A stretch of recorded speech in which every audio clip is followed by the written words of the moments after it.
Good afternoon, President Zelensky, dear Volodymyr. It's great to see you again, and welcome to the NATO summit.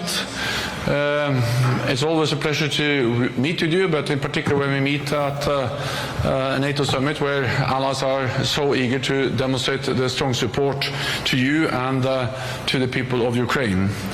And let me pay tribute to your inspirational leadership, the heroism of your armed forces, and the bravery of the Ukrainian people. Since our last summit, NATO allies have provided Ukraine with unprecedented support, including tens of billions of euros in military aid.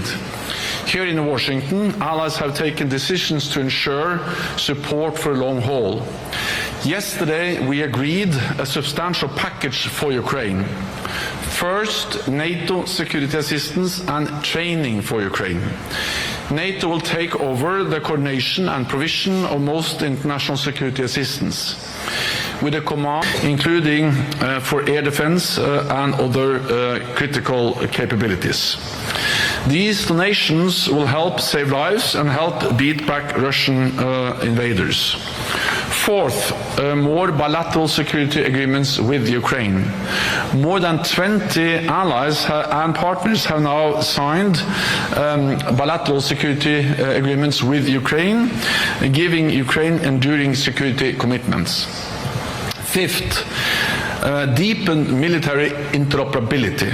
We will work more closely with the Ukrainian armed forces, including through a new NATO in Poland, and by deepening our cooperation on innovation and defense industrial production. President Zelensky, in our meeting just now, you and I agreed that all of these elements, a NATO command, more funding, more military support, more security agreements, and more interoperability, constitute a bridge to NATO membership and a very strong package for Ukraine. Ukraine's future is in NATO. I welcome your progress on reforms, and as you continue this important work, we will support you on your irreversible path to NATO membership. Shortly, we will meet in the NATO-Ukraine Council, which we established last year at the Vilnius Summit, and discuss how to deepen our cooperation even further. So once again, President, dear Volodymyr, it's great to have you here. You have the floor. Thank you very much, Jens. Thank you so much for the invitation.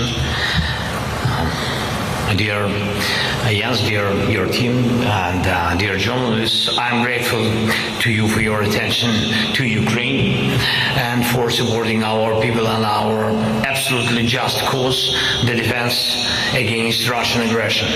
It is Russia that invaded our land. It's Russia that wants to take our lives. It's Russia that kills and destroys, and through this war against Ukraine, it wants to show what awaits other countries if we do not endure. That is why we must endure. That is why we must preserve our unity, all partners. And that is why we must strengthen ourselves so that Russia does not succeed in making the world accept to the notion that wars of aggression are normal. Dear Jens, I want to thank you for all these meetings, for all these years, for all these steps of our cooperation. Thank you so much, and the allies has truly become stronger, and all that we have achieved together will continue to work for the benefit of all partners. Now, within the framework of this NATO summit, we have concrete successes, and very important for us, for our people, our children, very important decisions. First of all, we appreciate the decision on air defense, 5 Patriots for Ukraine and dozens of other systems, and we expect them to be delivered as soon as possible so that as many lives as possible can be saved.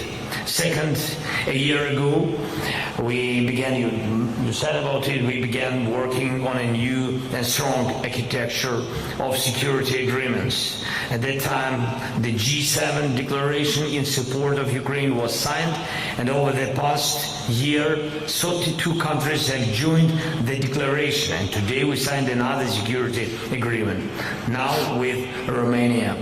There will be more signings. Each agreement makes us stronger and will be in effect for the entire duration of our path to NATO. Today we will endorse the Ukraine Compact, and this document is a success for Ukraine as it develops our security architecture. We will definitely implement every point. We have more than enough energy for this.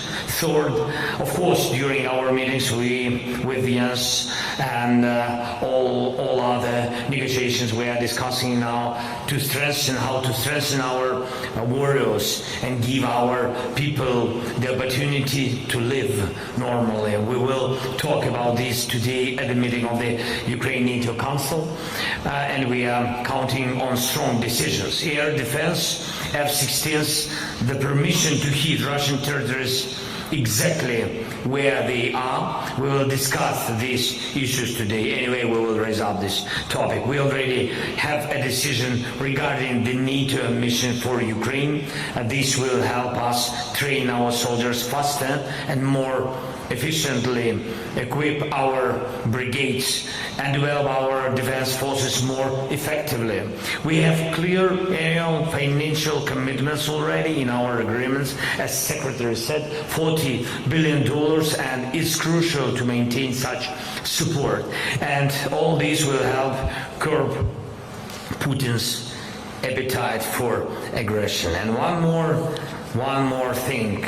We have strong warning regarding the irreversibility of Ukraine's movement towards NATO. Every step truly brings us closer to membership. We are doing and will continue to do everything to ensure that the day comes when Ukraine is invited and becomes a NATO member. And I am confident we will achieve this. Thank you for your attention. Thank you for your support. Thank you. Yes. Slava Ukraini.